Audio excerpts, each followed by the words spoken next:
Astaghfirullah. Bismillahirrahmanirrahim. Assalamualaikum warahmatullahi wabarakatuh.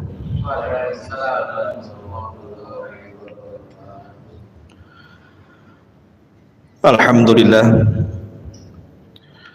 wassalatu wassalamu ala rasulillah wa ala alihi wa sahbihi wa mawalah wa la hawla wa la quwata illa billahi wa ba'du.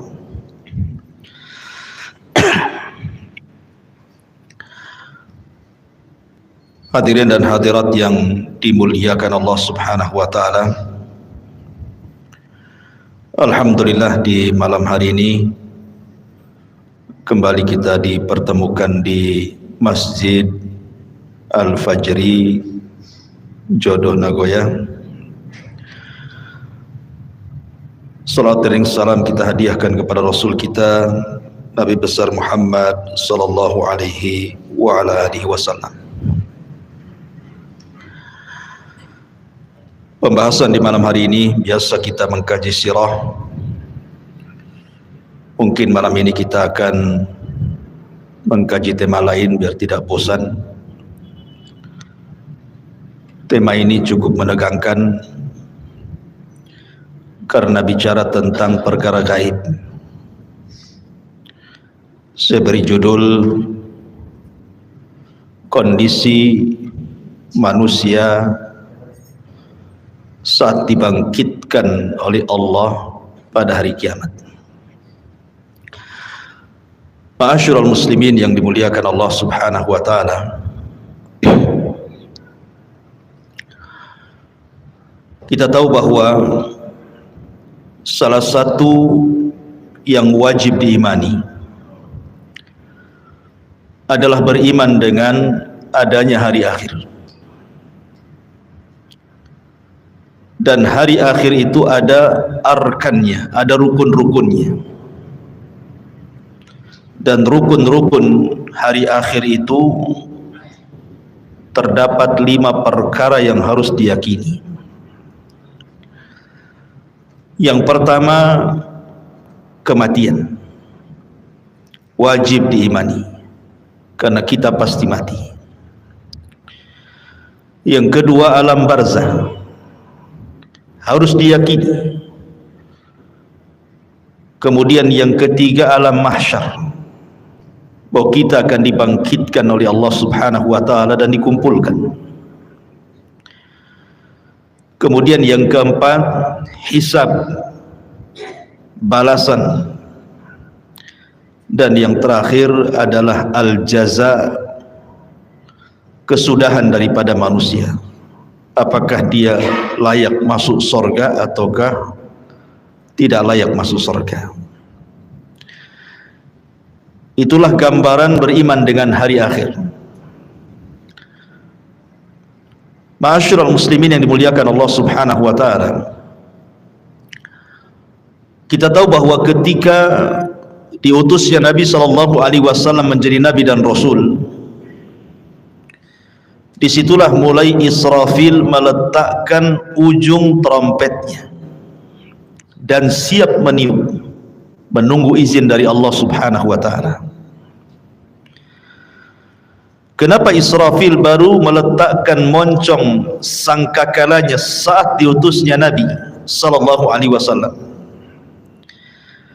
Karena Nabi kita adalah akhirul anbiya, akhir dari seluruh para nabi. Dan kita adalah akhir al-umam, akhir dari seluruh umat. Artinya tidak ada nabi setelah Nabi Muhammad sallallahu alaihi wasallam dan tidak ada umat setelah umat Rasul sallallahu alaihi wasallam. Setelahnya kiamat. Makanya Nabi sallallahu alaihi wasallam ketika suatu hari tidak nyenyak tidur, tidak enak makan, merenung, sahabat heran dan bertanya. Maka Nabi sallallahu alaihi wasallam menjawab, bagaimana mungkin aku bisa nikmat hidup, nikmat tidur, nikmat makan, nikmat minum dan begitu seterusnya, faqad iltaqama sahibul qarni qarnan. Sementara malaikat Israfil, pemilik sangkakala itu, siap meniupkan trompetnya. Kapan diizinkan Allah, maka dia akan tiupkan itu. Tetapi keadilan Allah Subhanahu wa ta'ala, setiap perkara itu ada muqaddimahnya. Allah Subhanahu wa ta'ala tidak langsung mengkiamatkan alam semesta ini, tapi ada muqaddimahnya yang disebut dengan alamat kiamat kubra. Ada alamat-alamat kiamat besar. Tentu sebelumnya ada alamat-alamat kiamat kecil. Tapi mendekati kiamat ini yang muncul tanda-tanda alamat besar, dan itu jumlahnya 10 tanda. Kalau terjadi 10 tanda ini, maka habislah alam semesta. Secara ringkas, yang pertama munculnya Dajjal. Kemudian yang kedua, turunnya Isa ibn Maryam. Kemudian yang ketiga, munculnya Ya'juj wa Ma'juj. Ini 3 alamat pertama. Kemudian 3 alamat pertengahan, munculnya dukhan. Maksudnya dukhan itu asap yang tebal, yang sangat hitam pekat yang ada di langit. Kemudian setelahnya munculnya matahari dari arah barat. Kemudian setelahnya munculnya binatang dari perut bumi yang disebut dengan dabatun minal ard. Binatang melata bisa bicara, yang menstempel mukmin dan kafir. Ini 3 alamat pertengahan.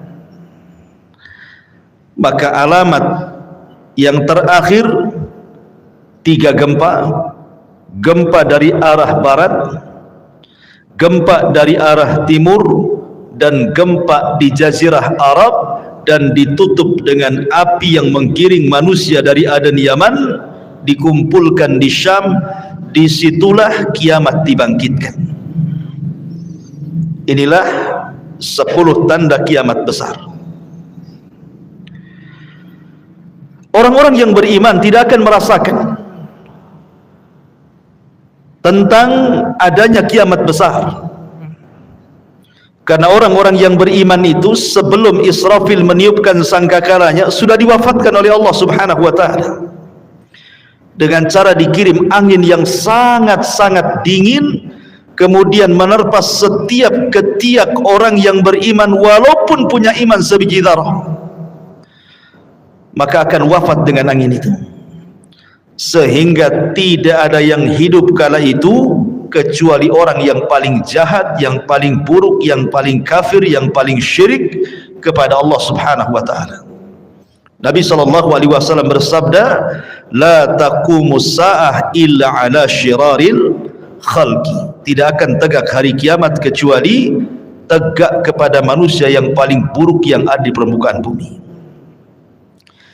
Ma'asyiral muslimin yang dimuliakan Allah Subhanahu wa ta'ala, ketika Allah Subhanahu wa ta'ala izinkan Israfil untuk meniupkan sangkakalanya, maka apa yang terjadi? Al-qari'atu mal qari'ah.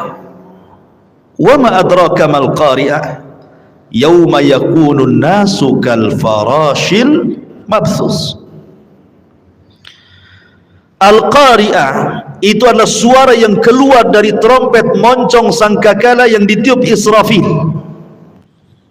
Itulah al-qari'ah, diambil dari al-qara,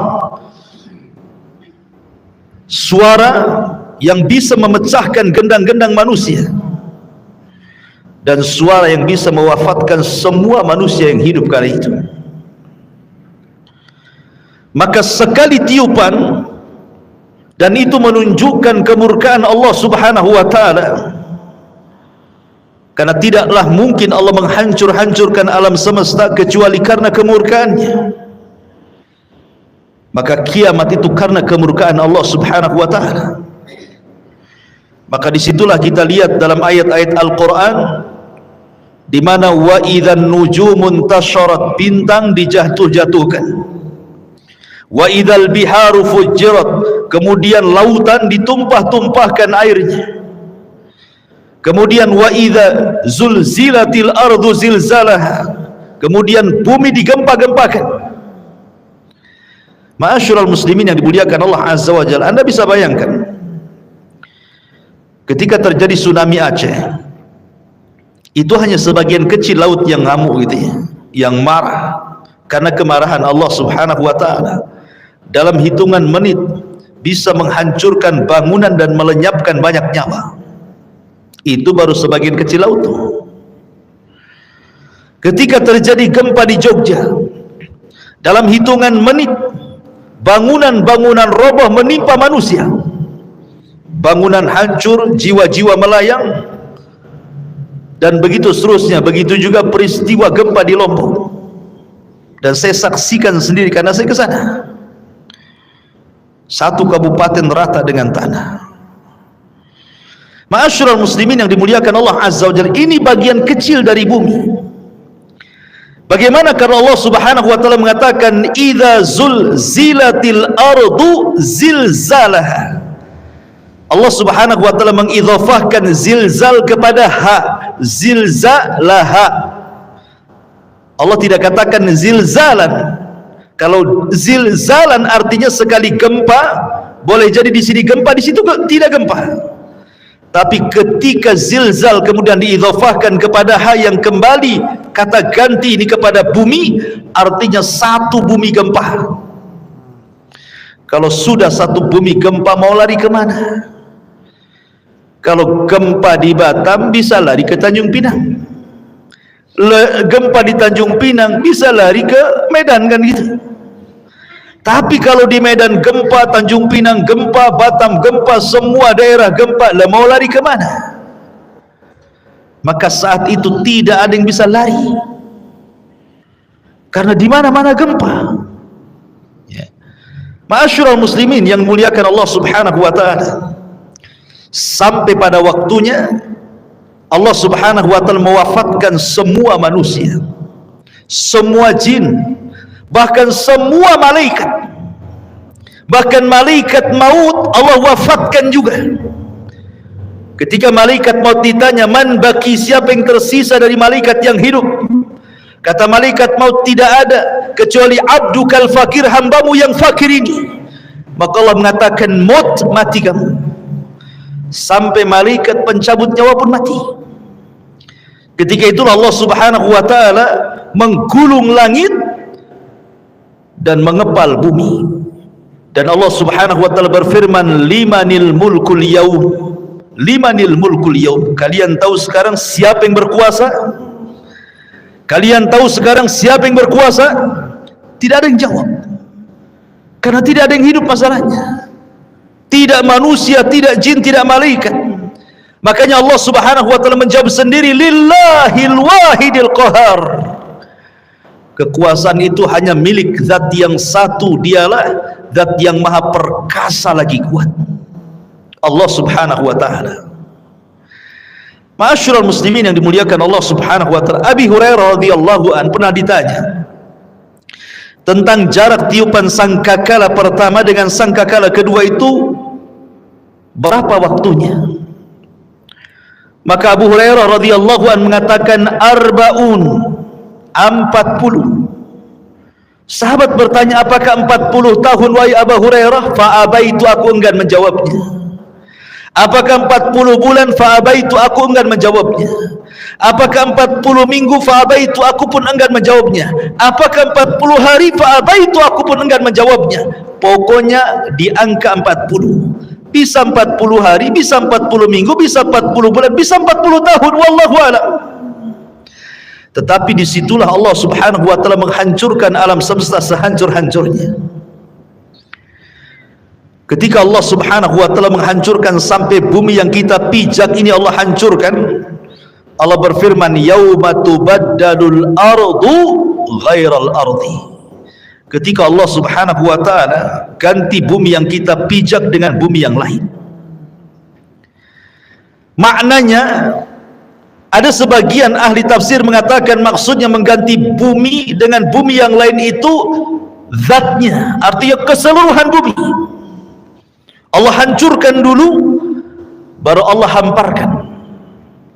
Ada juga yang mengatakan sifatnya. Tapi yang jelas bahwa bumi yang kita pijak ini menurut pendapat yang kuat wallahu a'lam dalam bentuk bulat, nanti pada hari kiamat sudah tidak bulat lagi, tetapi Allah hamparkan sebagaimana Allah mengatakan wal ardu muddat wa alqat ma fiha wa takhallat. Dan ketika itu bumi dihamparkan dengan bentuk yang sangat putih bersih dan seolah-olah tidak pernah ada orang maksiat di atasnya. Ma'asyiral muslimin yang dimuliakan Allah Subhanahu wa taala, disinilah manusia akan dibangkitkan dengan tiupan sangkakala Israfil yang kedua. Ikhwan,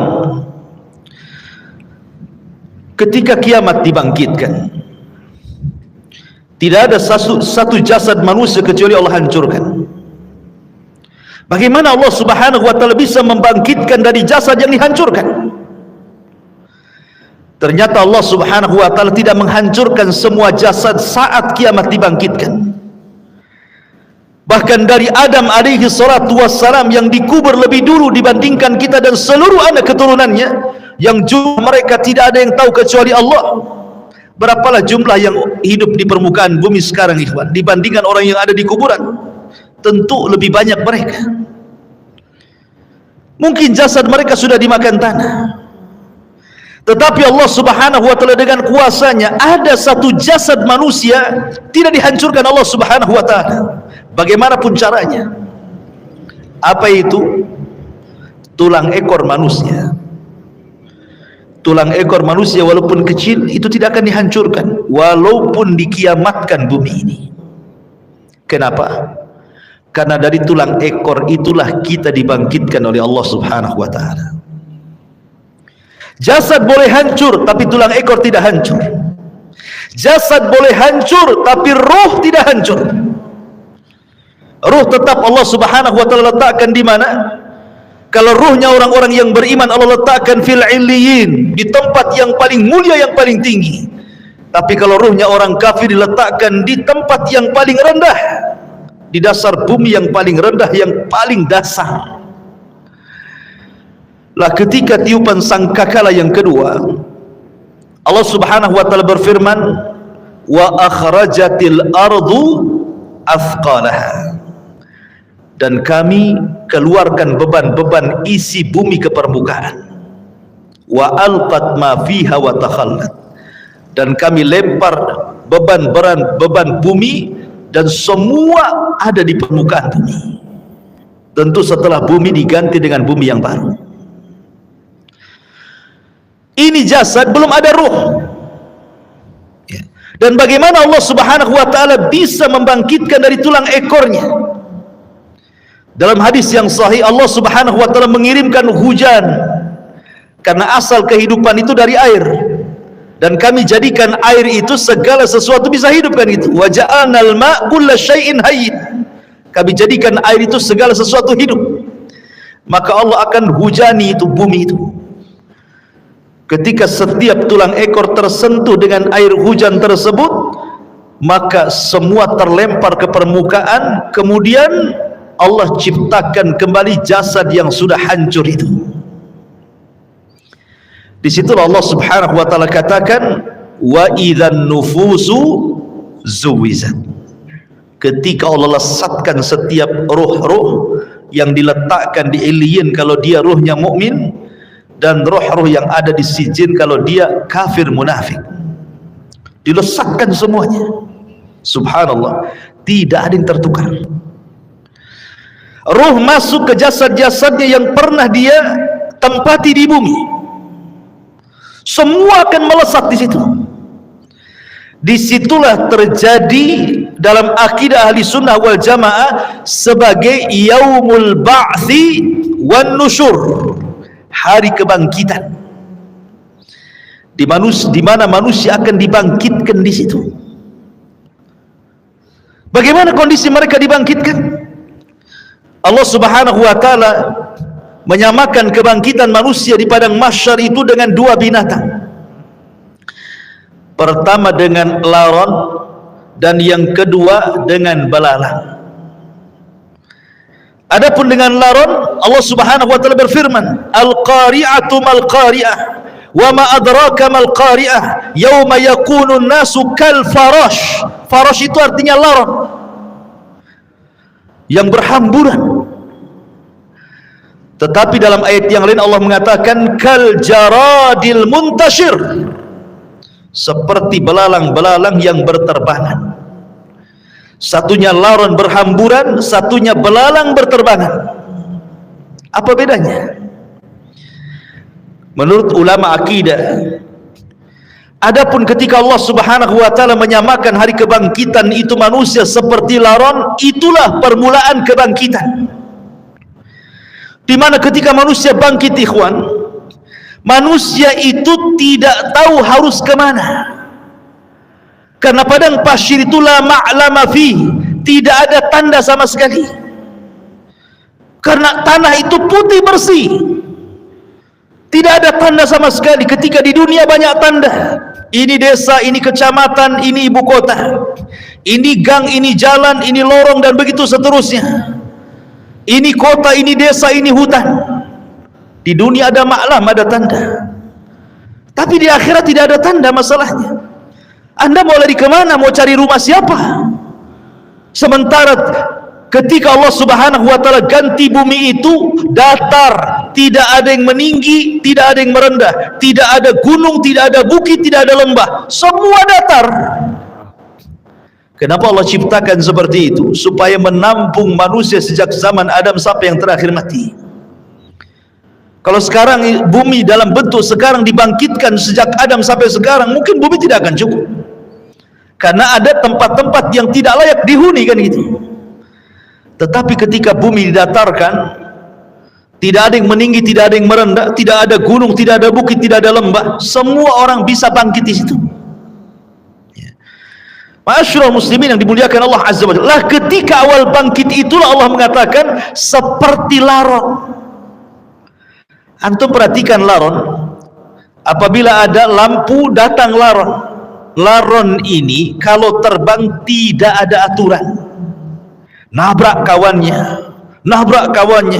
tiba-tiba besoknya sudah sayapnya bertebaran di mana-mana, jatuh sana kemari, kan? Begitulah kondisi laron. Itulah awal kebangkitan. Manusia lari ke sana, lari ke sini, tidak tahu kemana harus dituju, nabrak sana, nabrak sini.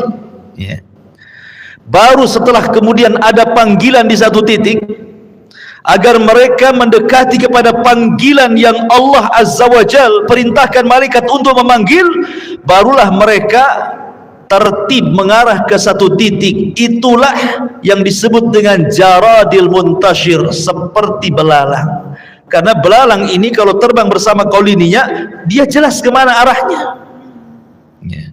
Makanya Allah Subhanahu wa taala menyebutkan dengan dua binatang, belalang dan laron, baru ke satu titik. Ma'asyiral muslimin yang dimuliakan Allah Subhanahu wa taala, di sini ada peristiwa yang luar biasa.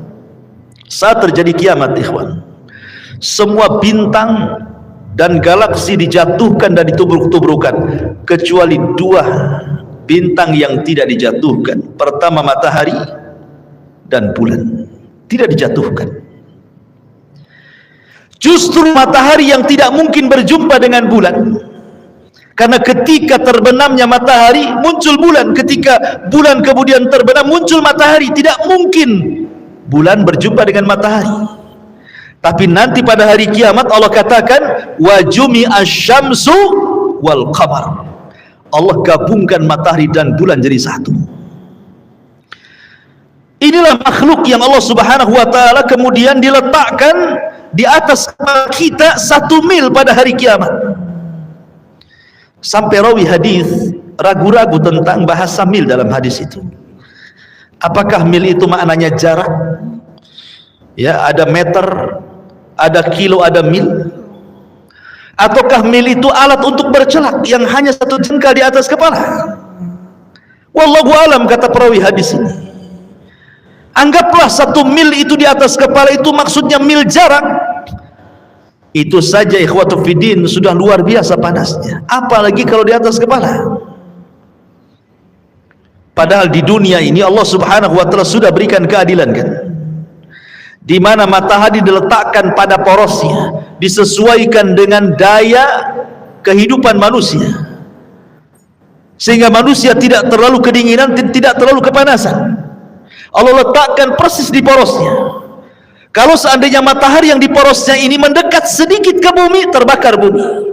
Kalau seandainya matahari di porosnya menjauh dari bumi, bekulah bumi. Makanya Allah letakkan itu supaya tidak beku dan tidak terbakar, pas di tempatnya. Tetapi Allah Subhanahu wa taala pada hari kiamat Allah kumpulkan matahari dan bulan. Walaupun kesudahannya matahari dan bulan ini kemana? Dimasukkan ke dalam jahanam. Sampai sahabat bertanya, Rasul, apa dosa matahari? Kenapa dimasukkan ke dalam jahanam?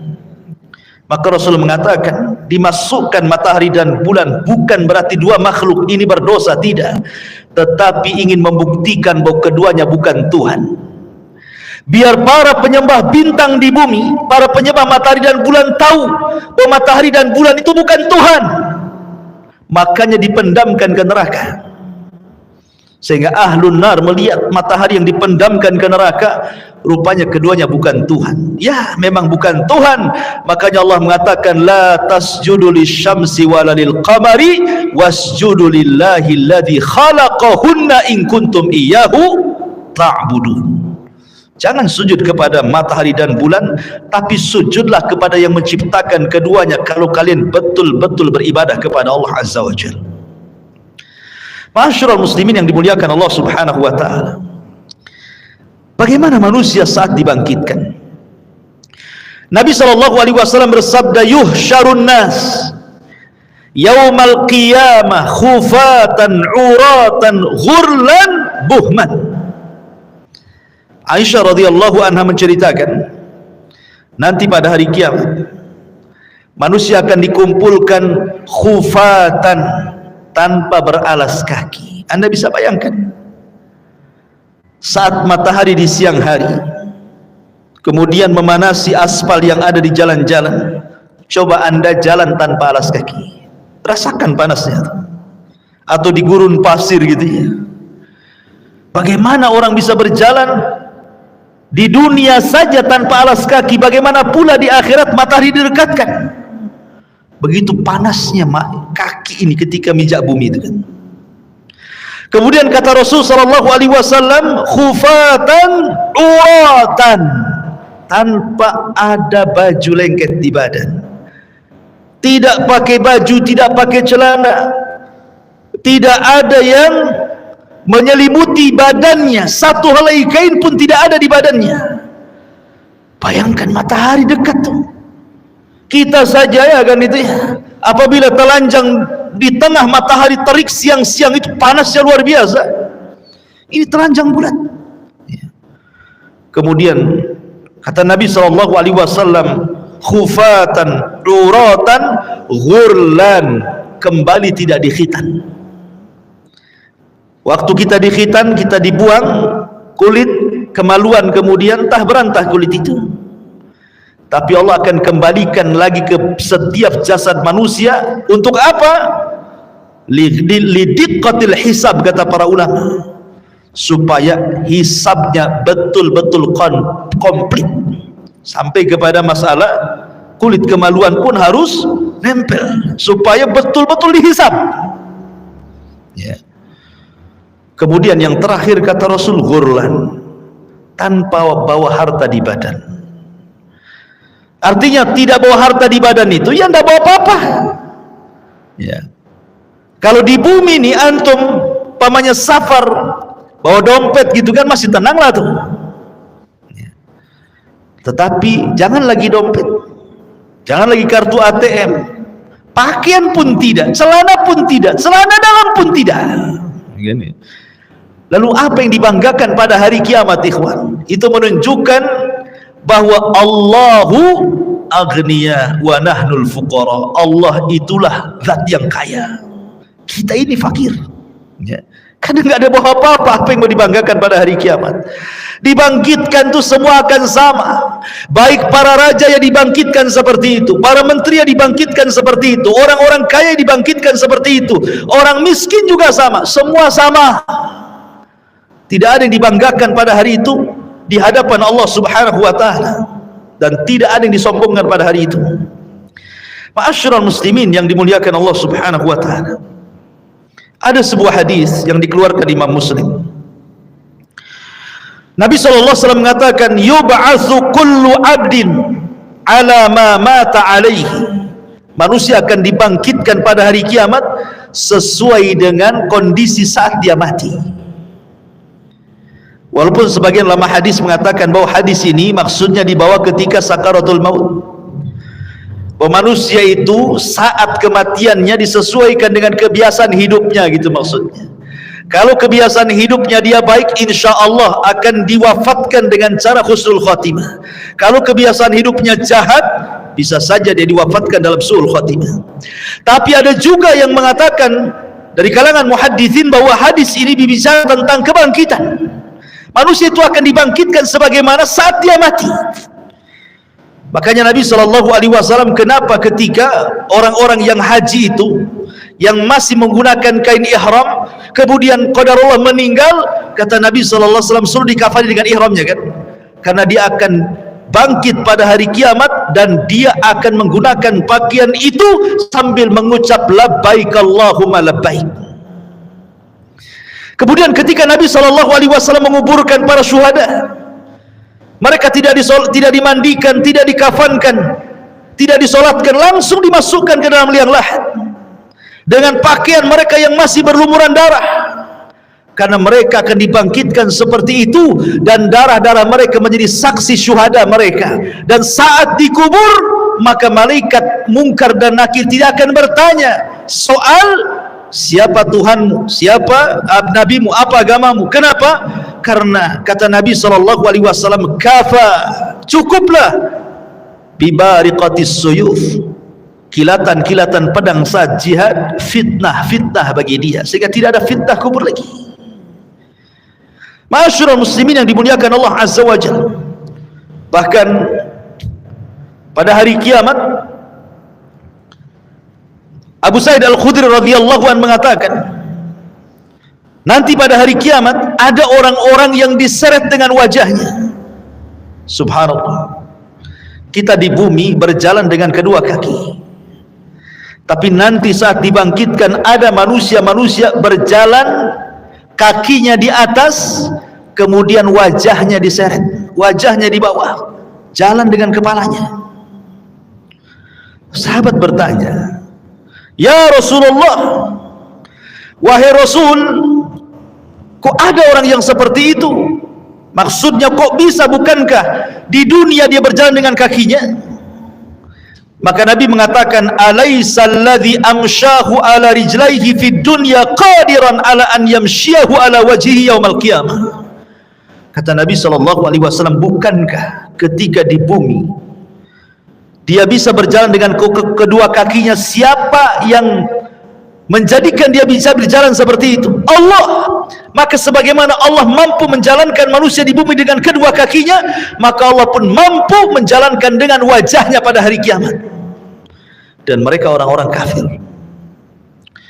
Bahkan subhanallah, al-jaza min jinsil amal, ikhwan. Balasan itu sesuai dengan amalannya. Ada manusia saat dibangkitkan itu kecil, ya. Di tengah manusia yang besar-besar, dia dibangkitkan seperti semut, sehingga dia harus terseok-seok menghindari langkah kaki orang yang lari ke sana kemari. Lihatlah semut kecil, kan?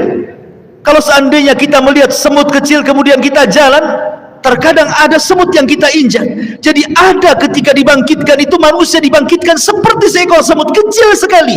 Dia harus terseok-seok ke sana kemari menghindari injakan-injakan manusia yang lari ke sana kemari. Siapa mereka?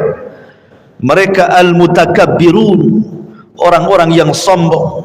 Sebagaimana Nabi SAW bersabda tentang mereka, bahwa orang-orang yang sombong akan diciptakan seperti biji zarah pada hari kiamat. Mereka terseok-seok karena menghindari injakan kaki manusia yang besar itu. Kenapa Allah buat dia kecil? Karena ketika di dunia dia merasa besar. Ya kan, orang sombong itu kan merasa besar ya. Maka Allah buat kecil pada hari kiamat. Ada juga ma'asyiral muslimin yang dimuliakan Allah Azza wa Jalla, ketika dia bangkit, dia kemudian tersiak-siak kayak orang mabuk, tidak tahu harus kemana. Dan mereka adalah para pemakan riba. La yakumuna illa kama yakumul ladzi yatakhabbathu asyaitanu minal mas.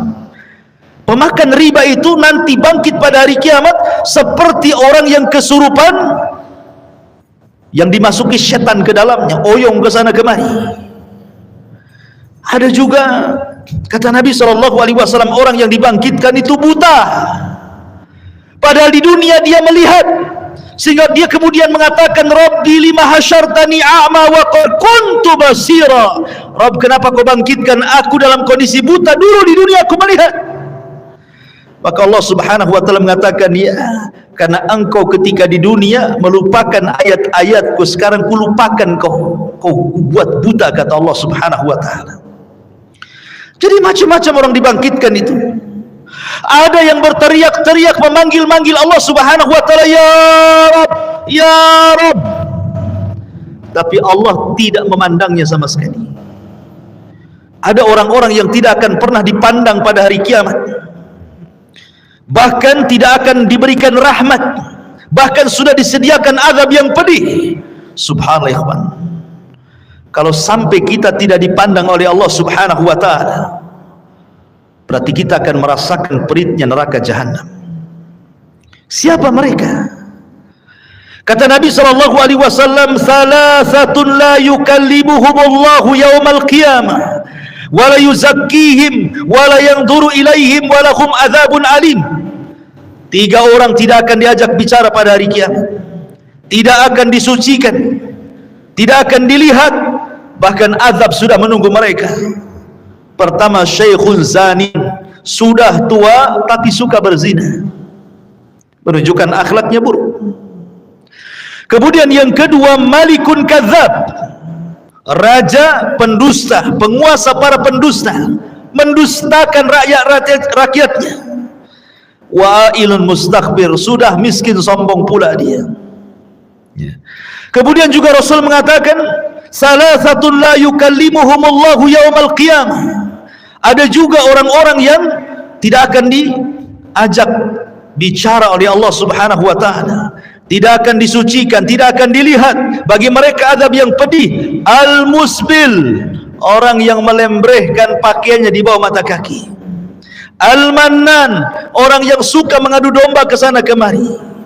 Al-munfik sil'atahu bil halifil kadhib, seorang pedagang untuk melariskan dagangannya berdusta dengan sumpah kepada Allah Azza wa Jalla. Mereka tidak akan diajak bicara, mereka tidak akan dilihat oleh Allah Subhanahu wa taala. Termasuk juga rajulun atau rajulan au imra'atun fi duburi, atau seseorang laki-laki yang melakukan homoseksual, tidak akan diajak bicara, tidak akan disucikan, tidak akan dilihat oleh Allah. Atau seorang laki-laki yang berhubungan lewat dubur istrinya, tidak akan diajak bicara, tidak akan disucikan, bahkan tidak akan dilihat oleh Allah Subhanahu wa taala. Termasuk juga imra'atun la tashkuru li zawjiha, istri yang tidak pernah bersyukur kepada suaminya. Istri yang tidak pernah bersyukur kepada suaminya, apabila suaminya mendatangkan banyak kebaikan, hanya satu kesalahan dia bisa mengatakan engkau tidak pernah berbuat baik. Bersyukur kepada suaminya. La yanzurullah ila imra'atin la tashkuru li zawjiha, Allah tidak akan melihat kepada seorang wanita yang tidak pernah syukur kepada suaminya. Jadi ada orang-orang yang tidak akan dilihat Allah. Dia panggil-panggil ya Rabb, ya Rabb, Allah tidak peduli dengan orang itu. Bahaya ikhwan, kalau sampai tidak dilihat oleh Allah Subhanahu wa taala. Lah ketika itu ma'asyiral muslimin, maka Allah Subhanahu wa taala mulai pisah-pisahkan manusia itu. Awalnya kan berkumpul tuh jadi satu. Sejak zaman Adam sampai yang terakhir mati terkena trompet sangkakala Israfil, dibangkitkan semuanya. Di situ masih kumpul para nabi, para syuhada, para siddiqin, para salihin, orang awamnya, dari mulai zaman Adam sampai yang terakhir masih satu di padang mahsyar itu. Baru Allah pisah-pisahkan di situ. Apa kata Allah Subhanahu wa taala? Kata Allah Subhanahu wa taala, "Hei, siapa yang di antara kalian ketika di dunia menjadi para pemimpin yang adil, keluar kalian. Kemari, berdirilah di bawah arsy Allah Subhanahu wa taala, kalian mendapatkan naungan." Kemudian dia panggil lagi, "Hei orang-orang yang ketika di dunia hatinya terikat dengan masjid, kemari keluar dari situ. Di sini kalian mendapatkan naungan dari arsy Allah Subhanahu wa taala." Kemudian dipanggil lagi, "Hai orang-orang yang ketika di dunia suka berinfak sampai tangan kirinya tidak tahu diinfakkan tangan kanannya, sedekahus sir. Kemari keluar. Kamu harus bergabung di sini. Kau mendapatkan naungan arsy Allah Subhanahu wa taala." Kemudian juga dipanggil yang lainnya, "Wahai anak muda yang ketika di dunia menjaga kehormatannya, tidak mau berzina karena takut kepada Allah, keluar, gabung di sana. Di sana kau mendapatkan naungan arsy Allah Subhanahu wa taala." Termasuk kalian yang saling mencinta karena Allah, membenci karena Allah, keluar, gabunglah kau di situ.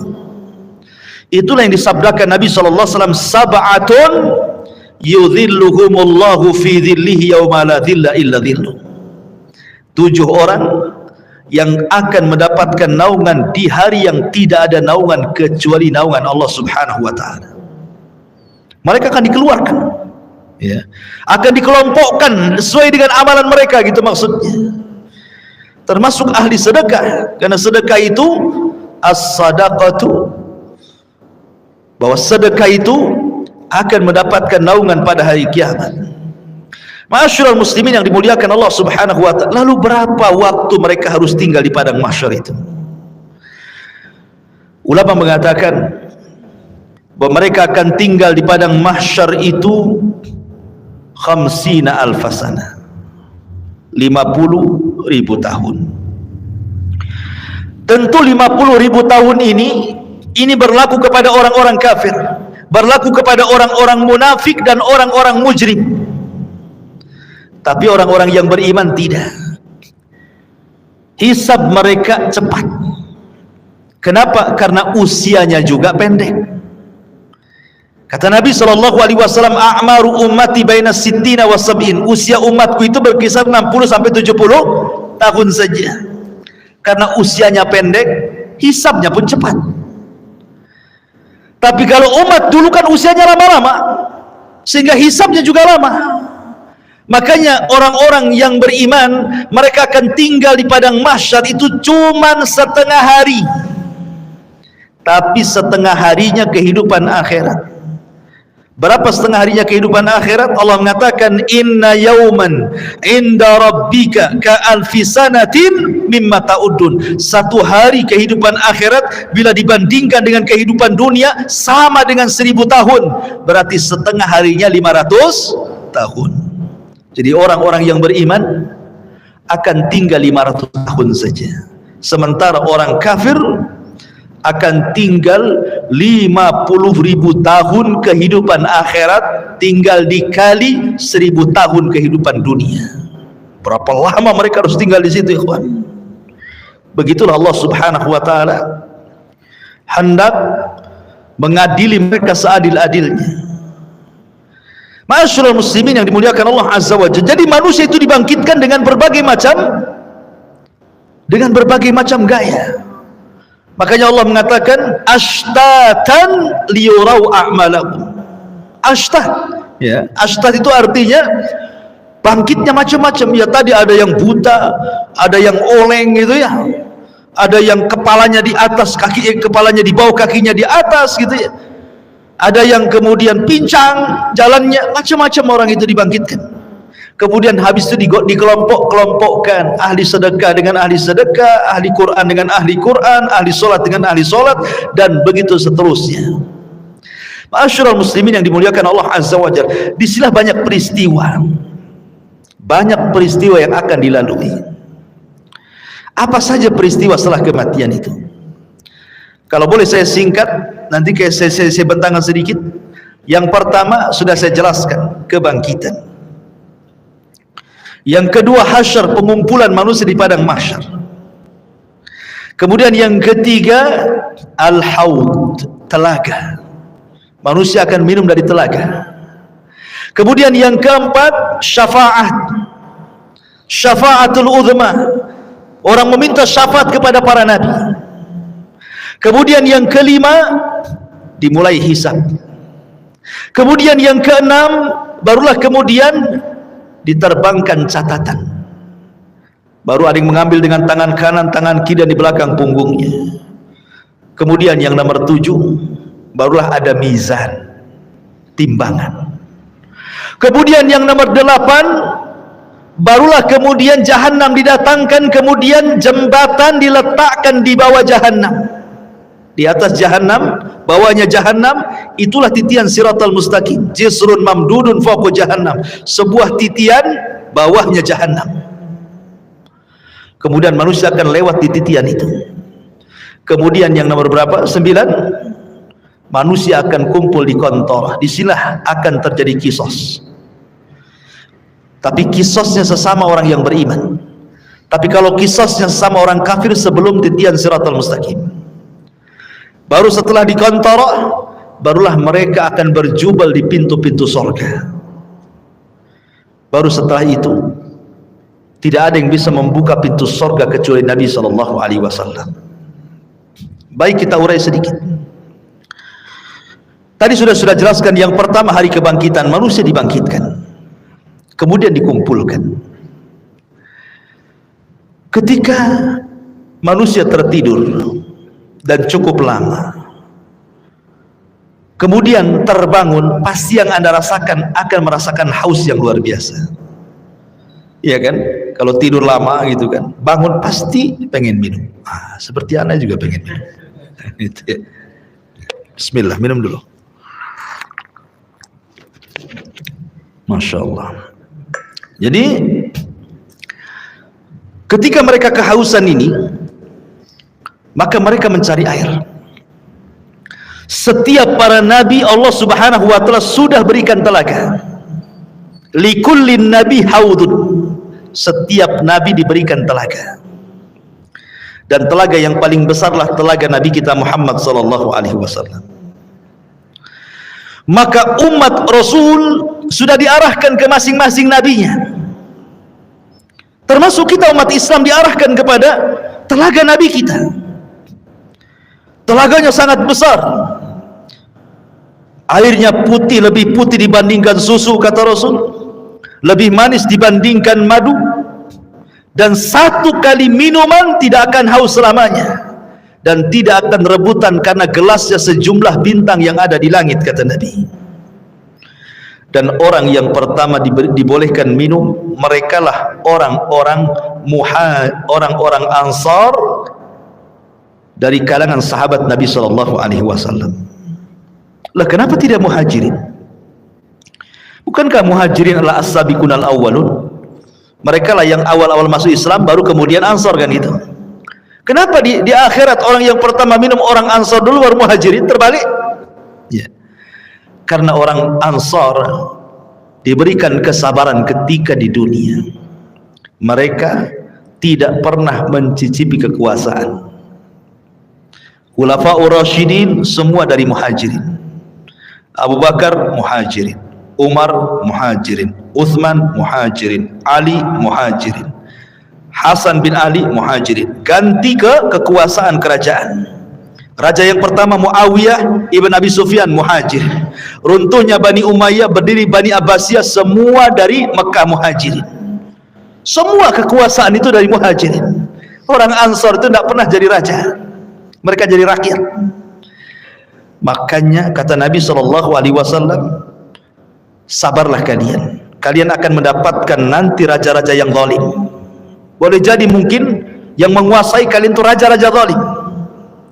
tapi kesabaran kalian akan mendapatkan hasil sampai kalian menemui aku di mana? Di telagaku, kata Nabi. Makanya mereka orang yang pertama minum, orang-orang Ansar atau penduduk Yaman yang awal-awal masuk Islam, baik dari kalangan manusia atau kalangan jinnya. Baru setelah itu Muhajirin, baru setelah itu para ulama, baru setelah itu umumnya umat Rasul, sampai yang terakhir datang sekelompok umat Rasul hendak minum. Tiba-tiba dihalau para malaikat, tidak boleh. Nabi SAW kasihan dan mengatakan, ummati itu umatku, biarkan wahai malaikat, biar dia minum. Tapi kemudian Rasul diberitakan bahwa mereka tidak layak minum. Kenapa? Ya Muhammad, innaka la tadri ma ahdatsu ba'daka innahum ghayyaru wa baddalu. Wahai Muhammad, engkau tidak tahu apa yang terjadi sepeninggalmu. Mereka itu sudah merubah ajaran-ajaranmu. Mereka itu sudah menjauhi sunnah-sunnahmu. Mereka tidak layak minum dari telagamu. Makanya ulama mengatakan orang yang tidak akan minum dari telaga Rasul, pertama orang murtad, tidak akan minum. Yang kedua orang munafik, tidak akan minum. Yang ketiga orang yang mereka selalu menyelisih sunnah Rasul dari kalangan ahli bid'ah. Kemudian yang keempat, para murtakib al-kabair, orang-orang yang senantiasa terus melakukan dosa besar. Mereka tidak layak minum dari telaga Nabi SAW. Ya. Padahal ikhwan, meminum dari telaga Rasul itulah yang menentukan nasib kita saat di padang mahsyar. Karena ketika matahari didekatkan, kita merasa haus. Sementara Rasul mengatakan siapa yang meminum satu teguk saja dia tidak akan haus selamanya, kan? Artinya bisa meringankan beban saat matahari dekatkan sebenarnya. Ya. Baru setelah kemudian mereka minum, ada yang minum, ada yang tidak. Kemudian mereka berkumpul lagi di padang mahsyar, dibiarkan oleh Allah Subhanahu wa taala. Dengan matahari didekatkan, kemudian keringat dicucurkan, sampai-sampai keringatnya membanjiri, sampai kalau seandainya ada perahu dijalankan, perahu bisa jalan di keringatnya. Karena ada yang tenggelam selutut, ada yang tenggelam sepusat, ada yang tenggelam sedada, ada yang tenggelam setelinga, ada yang tenggelam betul-betul dengan keringatnya, sesuai dengan amalannya. Ya. Ma'asyiral muslimin, ini menakutkan karena kumpulnya mereka saja sudah menakutkan. Kenapa menakutkan? Karena ketika di kuburan saja mereka sudah takut. Kan kalau orang-orang yang beriman masuk kuburan itu dibentangkan surga, ya kan? Ketika dia sanggup menjawab pertanyaan malaikat, siapa Tuhanmu? Allah. Siapa Nabimu Muhammad? Apa agamamu? Islam. Allah akan mengatakan dari langit, an sadaqa abdi, hambaku telah benar. Kalau begitu, bentangkan pintu dari surga, hantarkan makanan, hantarkan minuman, hantarkan pakaian, hembuskan angin dari surga supaya wangi kuburannya, kan itu. Artinya dia bisa melihat surga di kuburan. Tapi orang kafir, munafik dan ahli dosa, ketika dia tidak sanggup menjawab apa kata Allah, sempitkan kuburan sesempit-sempitnya, kan itu. Kemudian bentangkan neraka di hadapannya. Makanya ketika kemudian terjadi hari kiamat, mereka sudah melihat neraka saat di kuburan tuh. Makanya mereka sudah ketakutan luar biasa. Dari situlah akhirnya kemudian ketika Allah biarkan saja di padang mahsyar seperti itu, mulailah orang-orang berakal di antara mereka datang kepada Adam. Ya Adam, anta abul bashar, kau ini bapak manusia. Isfa' lana ila rabbik, mintalah syafaat kepada Rabbmu. Ala tara ila ma nahnu fi, tidakkah kau iba kepada kami, lihat kondisi kami. Tapi Adam mengatakan tidak bisa, karena aku sudah pernah melakukan maksiat sehingga Allah murka, dan kemurkaannya tidak pernah terjadi sebelum dan sesudahnya. Sebaiknya kau kenuh saja datang kepadamu. Sama juga jawabannya. Kata Nuh, sebaiknya kau datang kepada Ibrahim. Sama pula jawabannya. Tidak bisa juga. Kata Ibrahim, sebaiknya kau datang kepada Nabi Musa. Musa pun sama. Bahkan kata Musa, sebaiknya datang kepada Isa. Jadi antara Adam, Nuh, Ibrahim, Musa, Isa, semua mengatakan nafsi, nafsi, urus diri kalian, katanya. Kata Isa bin Maryam, sebaiknya kalian datang kepada Muhammad sallallahu alaihi wasallam. Maka mereka datang kepada Rasulullah. Baru Nabi SAW tidak menolak permintaannya dan mengatakan ana laha, kan ku coba kata Rasul. Maka Nabi SAW berangkat sendiri, kemudian mendekati arsy Allah, kemudian sujud di bawah arsy dengan sujud yang sangat lama. Kemudian Allah datang dan mengatakan irfa ra'saka ya Muhammad. Kata Allah Subhanahu wa taala, angkat kepalamu wahai Muhammad. Sal qul tusma, sal tu'ta, ishfa tushaffa. Katakan kau didengar, minta kau diberi, mintalah syafaat, ku beri kau syafaat, kata Allah. Ini yang disebut dengan syafaatul uzma, syafaat khusus yang hanya diberikan kepada Rasul kita, tidak diberikan kepada para nabi. Dan orang yang paling bahagia dengan syafaat Rasul, kata Abu Hurairah radhiyallahu an, dalam hadis Abu Hurairah, Nabi sallallahu alaihi wasallam bersabda, as'adun nas bi syafaati man qala la ilaha illallah. Orang yang paling bahagia dengan syafaatku, kata Rasul, adalah orang yang mengucapkan kalimat la ilaha illallah. Tentu bukan hanya lisan, artinya orang yang menegakkan tauhid, tidak melakukan kesyirikan. Yang sekarang lagi merebak para perdukunan itu syirik-syirik semua tuh. Ya, jangan percaya kepada mereka. Kalau harus percaya kepada dukun, percayalah ke dukun urut, kan itu. Jelas-jelas ngurut dia kan. Nggak ada mantranya yang ngurutnya. Dukun bayi, ya kan. Kalau dukun santet nggak usah percaya. Dukun ramal apalagi.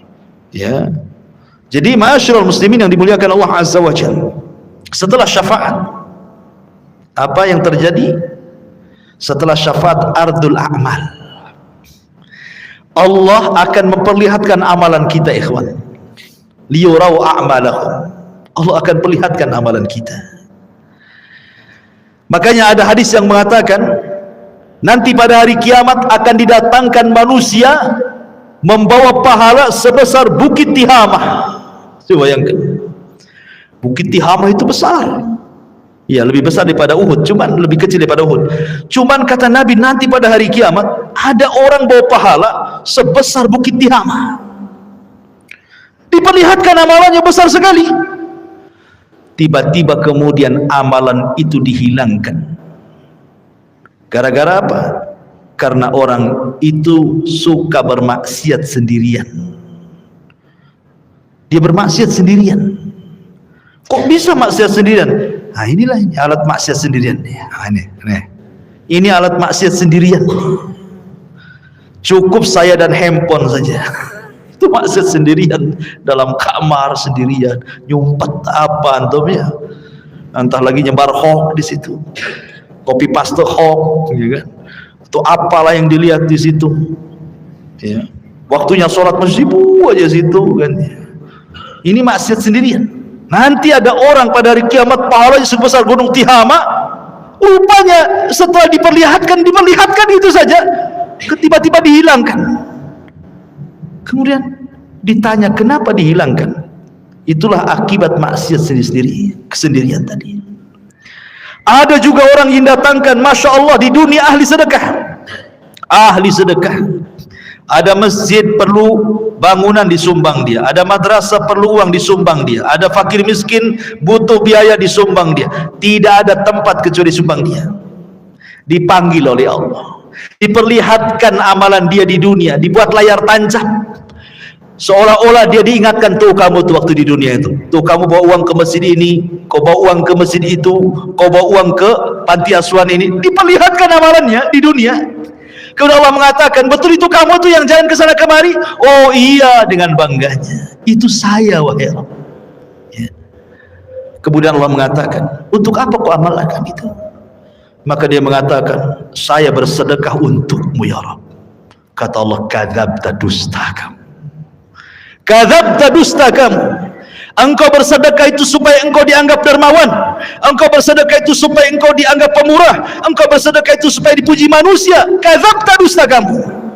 Akhirnya malaikat bawa ini seret dia ke neraka.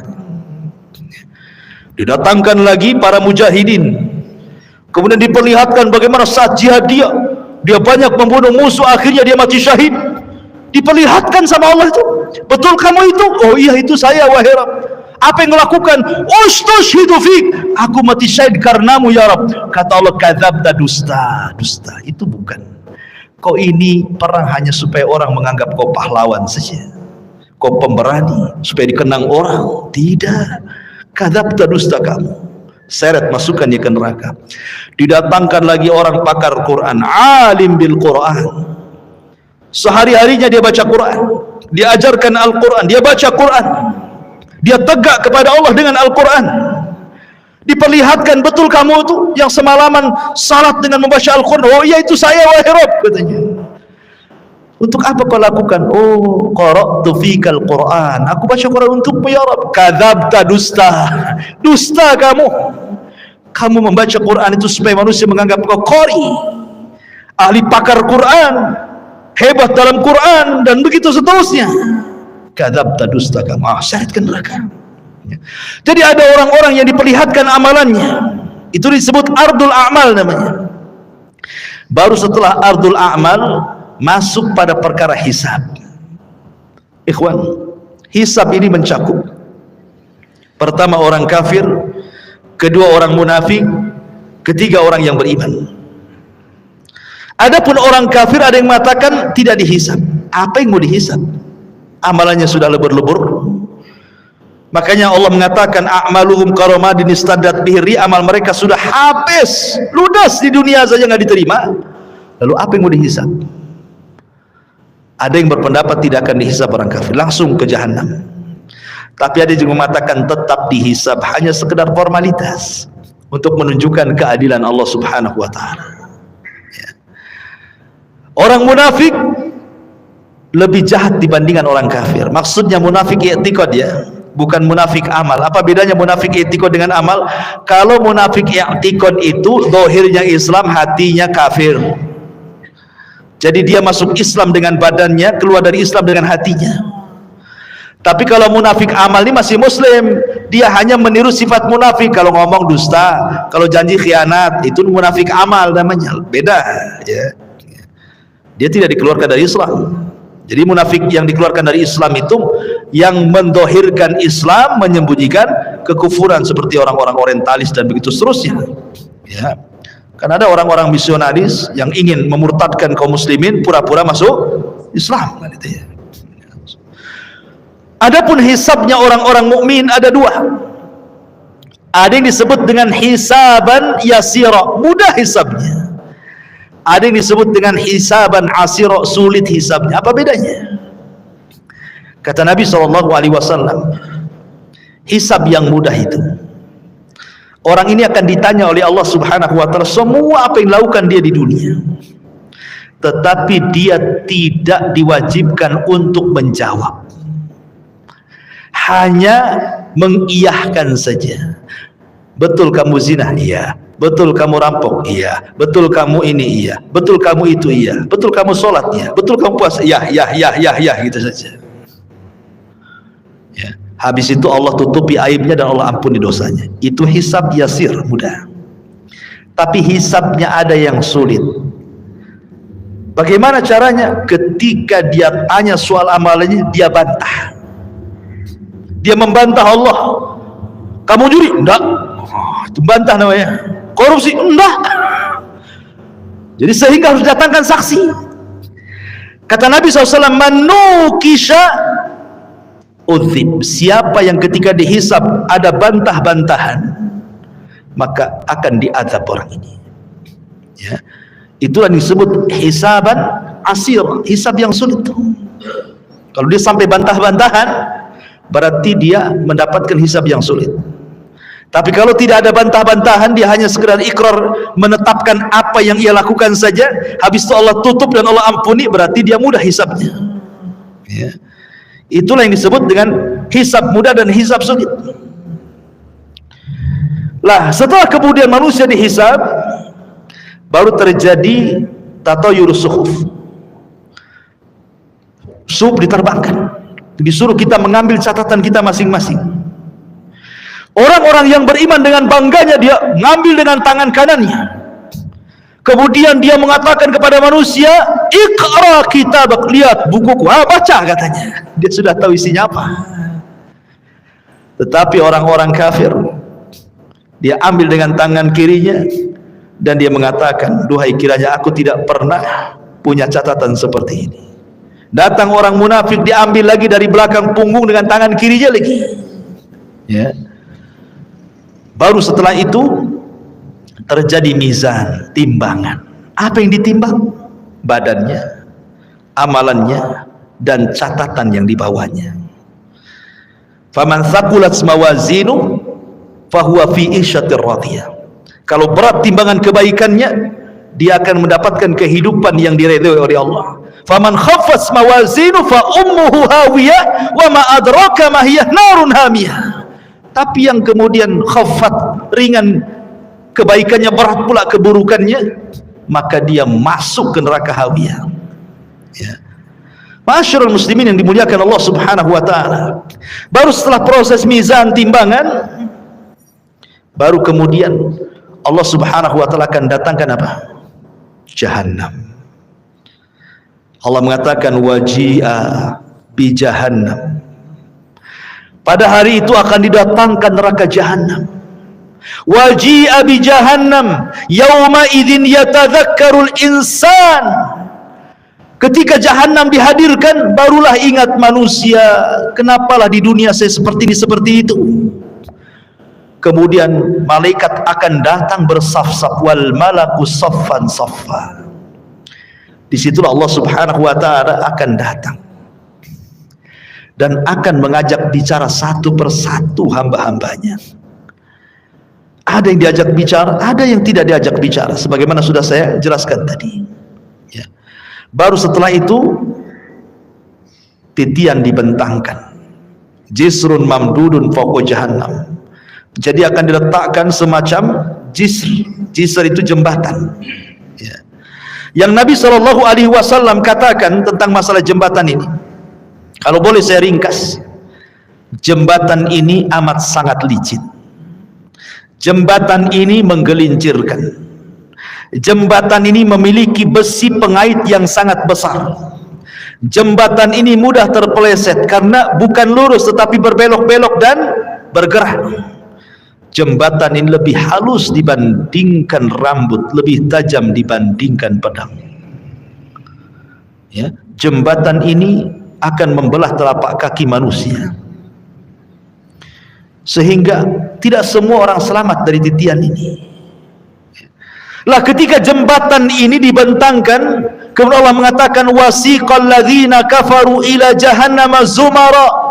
Allah langsung masukkan orang kafir, tidak pernah masuk titian orang kafir itu, langsung dimasukkan ke dalam jahannam. Sehingga yang tersisa cuma dua, mukmin dan kafir. Lalu Allah berikan cahaya untuk modal melewati titian itu.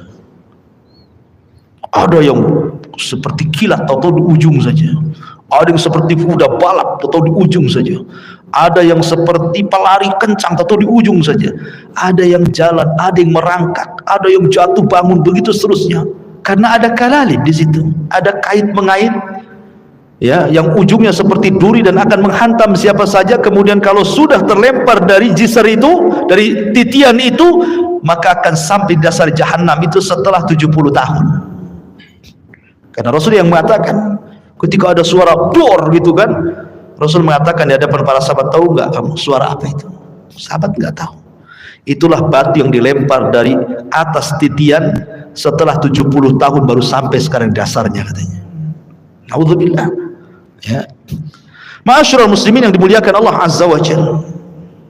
Baru setelah kemudian mereka bisa menyeberangi titian, ada yang berhasil, ada yang tidak. Sampai di sini lelahnya? Tidak, masih lelah lagi. Ada namanya kontor. Kontor itu tempat kisos. Ingat, kontor itu hanya bagi orang yang beriman saja.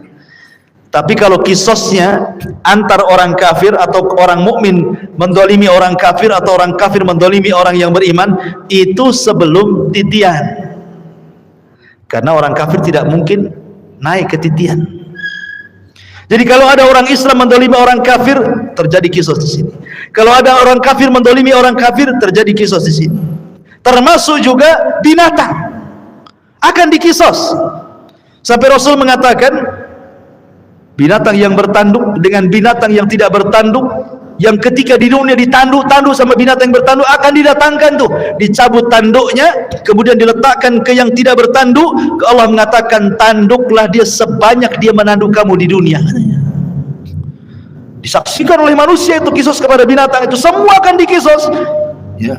Yang buaya makan kambing gitu ya, kemudian harimau makan kancil, semua akan terjadi kisos. Tapi selesai kisos, selesai hisab, apa kata Allah? Kuni turaba, jadilah kalian tanah. Maka binatang-binatang itu semua jadi tanah. Orang-orang kafir menyaksikannya, tiba-tiba mereka mengatakan, ya laitani kuntu turaba, duhai kiranya aku jadi tanah seperti binatang itu, kata. Mungkin tidak, mustahil.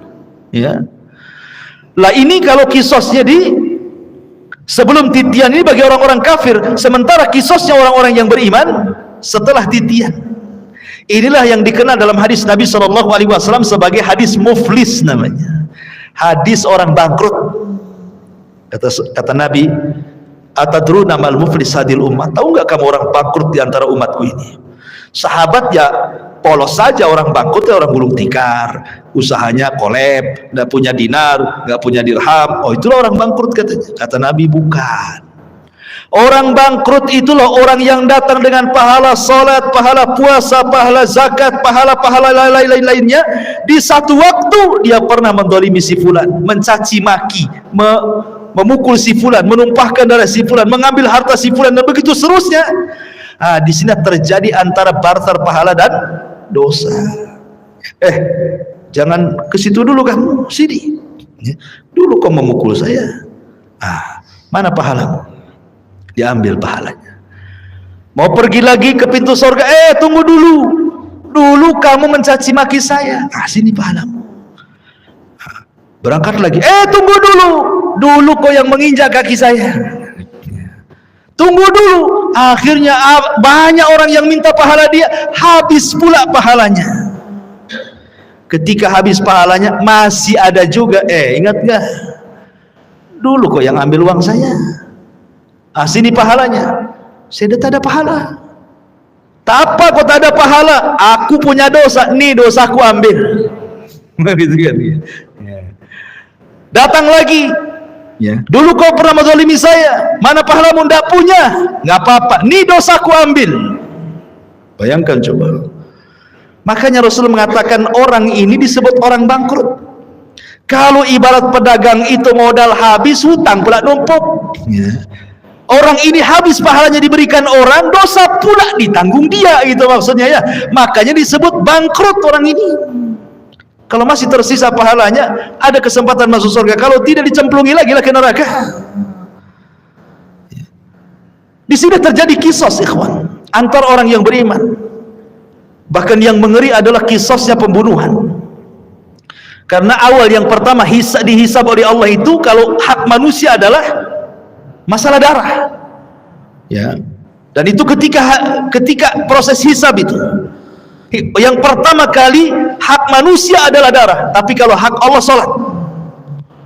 Yang pertama dihisab kalau hak Allah adalah salat, tapi kalau hak hamba masalah darah. Kata Abdullah ibn Abbas radhiyallahu anhu, orang-orang yang dibunuh itu akan membawa kepala, tangan kirinya diambil kepalanya. Jadi dia berjalan tanpa kepala, walaupun ketika di dunia dibunuhnya bukan dipenggal kepalanya, mungkin diracun, mungkin dicekik, mungkin diapa gitu ya, mati. Tapi nanti pada hari kiamat orang-orang yang dibunuh tanpa kepala berjalan menghadap Allah, dan tangan kirinya membawa kepalanya sambil bercucuran darah di lehernya. Kemudian tangan kanannya membawa pembunuhnya dihadapkan kepada Allah. Kemudian dia mengatakan, ya Rabb, sal hadza lima qatalani. Ya Rabb, tanya orang ini, kenapa dia sampai membunuh? Tanya, ya.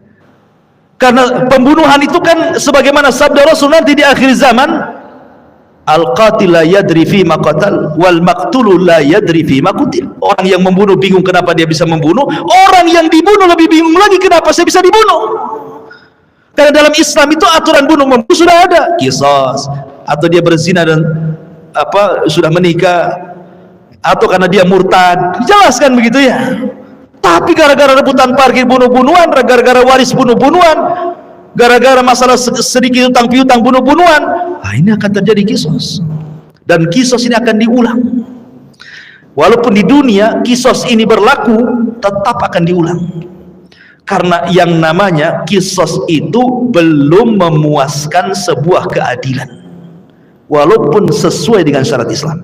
Apalagi tidak sesuai dengan syariat Islam. Yang sesuai dengan syariat Islam saja tidak memenuhi keadilan. Contoh, si A membunuh si B, yang satu preman, yang si B ini orang soleh. Si B ini dia penopang keluarganya, yang satu ini preman. Dibunuhlah orang baik ini, kemudian datang ke mahkamah Islam, diponis qisas, dibunuh premannya, akhirnya sama-sama mati kan.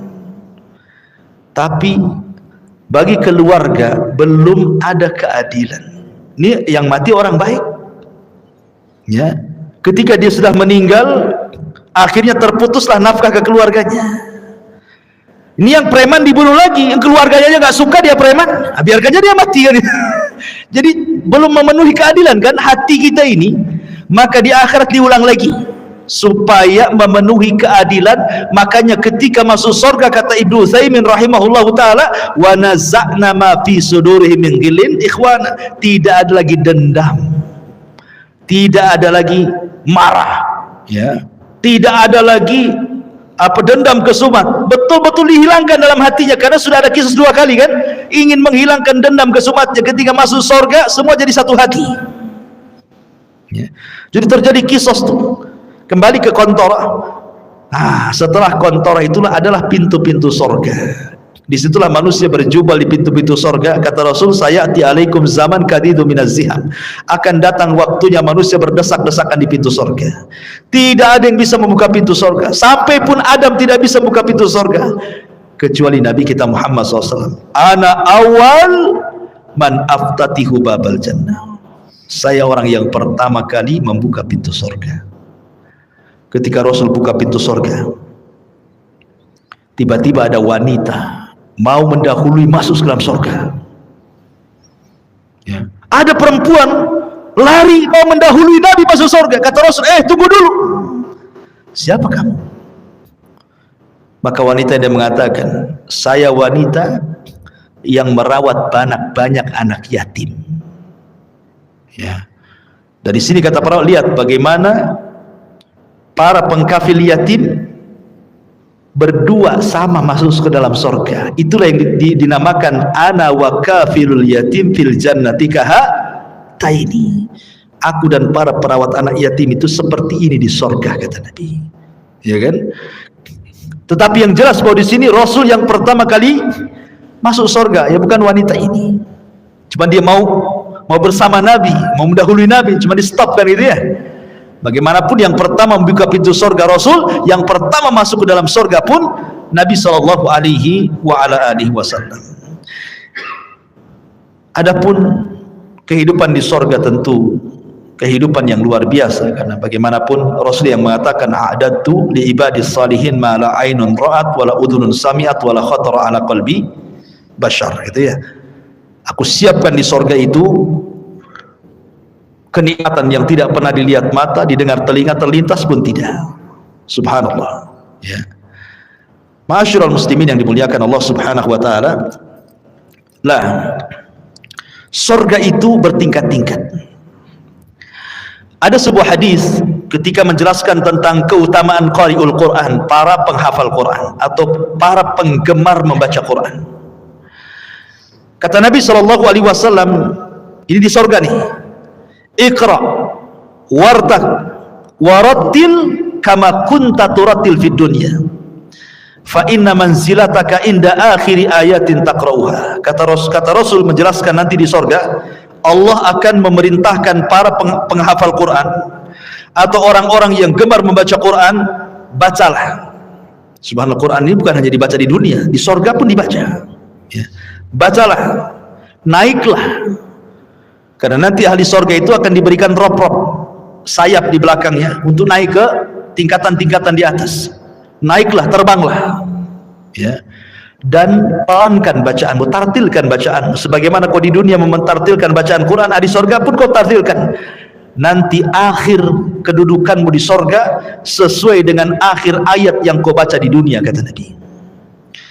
Kata Ibnu Taimiyah, Syekhul Islam Ibnu Taimiyah ketika memberikan catatan kepada hadis ini, bahwa tingkatan di sorga itu sejumlah ayat dalam Al-Quran.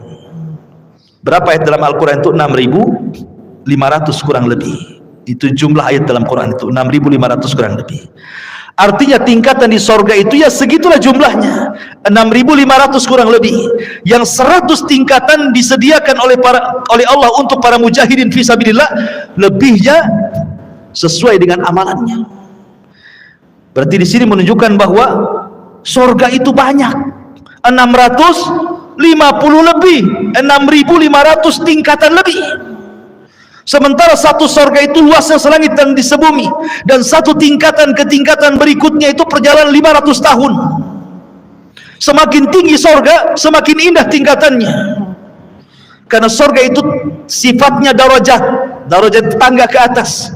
Kalau neraka itu sifatnya darokat, tangga ke bawah makin jelek. Kalau sorga ke atas makin baik, gitu maksudnya. Makanya orang naik lebih lelah dibandingkan orang terjun. Coba lu terjun, tinggal jegur aja kan.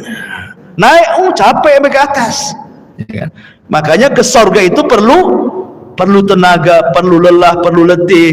Ke neraka enggak perlu, tinggal jegur aja antum ke situ. Jadilah antum penduduk neraka. Nggak perlu antum beli, nggak perlu antum bayar, nggak perlu pakai uang, dan nggak perlu sekolah. Orang maksiat itu nggak perlu sekolah. Kalau ibadah itu perlu sekolah karena ada ilmunya. Sholat aja ada ilmunya, gimana takbiratul ihram, apa yang mau dibaca. Maksiat nggak perlu sekolah, nggak perlu S2 maksiat itu. Tamat TK aja bisa maksiat. Makanya tidak lelah orang masuk neraka itu, tapi enak. Itulah makanya ikhwatu fiddin, kenapa sorga itu dibaluti dengan makari, hal-hal yang tidak suka, sementara neraka itu dibaluti oleh syahwat, hal-hal yang orang suka masuk ke situ, ya. Lah sorga yang bertingkat-tingkat ini Allah subhanahu wa ta'ala berikan kepada siapa? Orang-orang yang masuk ke dalam sorga sesuai dengan tingkatannya. Bahkan di sorga itu minimal satu orang itu mendapatkan 2 istana. Paling sedikit orang yang masuk sorga itu dapat 2 istana. Dapat 2 istana. Kalau seandainya di dunia antum dapat 2 rumah di Sukajadi yang paling dalam, yang paling mewah itu, wah udah senang sekali. Tapi sayang rumah di Sukajadi nggak seberapa dibandingkan rumah di sorga. Cuman karena nggak kelihatan, makanya malas untuk bangun rumah di sorga. Maunya di dunia saja karena nampak gitu ya. Lah jadi paling sedikit orang masuk sorga itu, setiap orang mukmin masuk sorga minimalnya 2 istana Allah berikan. Kenapa? 1 istana solid milik dia, 1 istana itu milik orang kafir yang masuk neraka, diwariskan kepada orang yang beriman. Tilkumul jannah uristumuha, itulah sorga yang diwariskan kepada kamu. Jadi minimalnya 2. Dan Allah mengatakan waliman khafa maqama rabbihi jannatan, bagi yang takut kepada Rabbnya maka dia Allah berikan 2 sorga. Tapi kita bisa lebih daripada hanya 2 istana. Bahkan setiap hari antum bisa menambah istana itu dengan mudah. Kata Rasul, barang siapa yang membaca qul huwallahu ahad Allahus samad lam yalid walam yulad walam yakul lahu kufuwan ahad 10 kali dalam sehari semalam, banallahu lahu baitan fil jannah, Allah akan bangunkan antum istana di sorga tanpa modal. Cukup baca qul hu 10 kali. Modal? Tidak. Modal ngomong saja. Kalau antum bangun rumah sak jelek-jelekan di kos-kosan, keluar uang pondasi, uang bata, uang batu, uang semen, uang spandek, uang keramik, macam-macam. Cukup kulhu 10 kali jadi itu istana di sorga. Tapi baca kulhu aja malas, ya kan? Karena nggak nampak masalahnya. Coba kalau seandainya saya kasih rumah antum, nggak usah di Sukajadi, di Ban Kampung 1. Tapi kulhunya jangan 10, 5.000. Oh, langsung pada daftar tuh besoknya. Siap Ustaz, 5.000 kulhu, baca kulhu. Yang penting dapat rumah saya. Itu di dunia ya kan. 5.000 kulhu dia baca loh. Ini tidak perlu 5.000 kulhu, 10 saja dapat loh di sorga. Tidak mau baca juga. La haula wala quwwata illa billah. Jadi itulah memang namanya keimanan kepada yang gaib itu memang perlu keyakinan. Makanya kenapa dalam awal surah Al-Baqarah itu ciri orang yang bertakwa itu yang pertama kali beriman dengan gaib. Ya, yang gaib itu harus diimani. Sebab kalau tidak beriman yang gaib ya tadi akhirnya nggak yakin dengan sorga. Bukti nggak yakin dengan sorga, Allah pilih amalan-amalan yang bisa membangunkan insan di sorga, nggak juga orang tertarik. Ada bangun masjid nih. Ya. Kan bangun istan di sorga tidak harus satu masjid dia bangun, satu sak semen pun jadi itu antum bangun rumah di sorga, satu keping keramik pun jadi, satu lonjor besi pun jadi, enggak juga nyumbang. Oke ini modal Ustaz, saya tidak ada duit, ya tadi yang nggak modal ya kulhu itu 10 kali, tak ada modal itu aja masih susah baca kulhu. Atau yang nggak modal lagi, ya, sholat duha 12 rakaat kata Rasulullah, banallahu qasran fil jannah. Siapa yang sholat duha 12 rakaat Allah bangunkan istana di sorga. Nggak juga antum sholat duha ya. Lalu apa lagi ya. Masyarul muslimin yang dimuliakan Allah, banyak amalan-amalan nggak modal. Itulah karena kurang yakinnya kita dengan perkara gaib itu. Tapi kalau soal perdukunan yang gaib-gaib yakin tuh. Datang dia, tolong cek tangan saya, nasib saya ini gimana masa depan nih, usaha saya lancar atau enggak nih. Yakin dengan gaib yang satu ini ya. Masyarul muslimin yang dimuliakan Allah azza wa jalla. Jadi surga yang bertingkat-tingkat itu, maka tingkatan tinggi semakin baik semakin baik. Dan ingat surga itu bukan hanya sekedar istana ya, di situ juga ada view-nya, ada sungainya, ada tamannya, ada roof-nya, ada bahkan ada kamar terbuat dari kaca. Bayangkan, terbuat dari kaca, ghuraf namanya. Kamar itu persis terbuat dari kaca. Yura dhahiruha batinuha. Orang dalam melihat keluar, orang luar melihat ke dalam. Ya bahasa kita rumah kaca lah. Kan sekarang kan lihatlah rumah-rumah minimalis itu kan cantik tuh kalau dikasih kaca itu kan. Di mana tuh ghuraf itu? Di atas. Kalau kita ini di dunia bangun satu bangunan di atas harus ada tiang dari bawah nopang tuh. Di sorga tak ada tiang, ya gitu saja kamar. Ustaz gimana saya kesananya katanya. Antum pikir antum di sorga kayak apa? Terbang antum ke sana. Ya. Karena semua binatang di sorga itu, jangankan kita, binatang di sorga semua terbang. Makanya bahasa Quran itu lahmi tair. Tair itu artinya burung. Ya, daging burung gitu ya. Jadi semua binatang itu kata para ulama terbang di sorga itu. Tidak ada binatang melata kayak di bumi itu berjalan tidak ada, semua terbang. Antum aja terbang. Ya. Masyarul muslimin yang dimuliakan Allah, intinya bahwa kalau cerita tentang sorga nggak ada habisnya. Kita akan terhayal ke sana. Kalau cerita neraka sudahlah Ustaz sekali aja lah. takut katanya. Intinya bahwa inilah manusia saat kebangkitan. Mudah-mudahan ada manfaatnya. Insyaallah kita lanjutkan dan kesempatan. Subhanakallah bihamdika asyhadu an la ilaha illa anta astaghfiruka wa atubu ilaik. Allahu ta'ala alam. Assalamualaikum warahmatullahi wabarakatuh.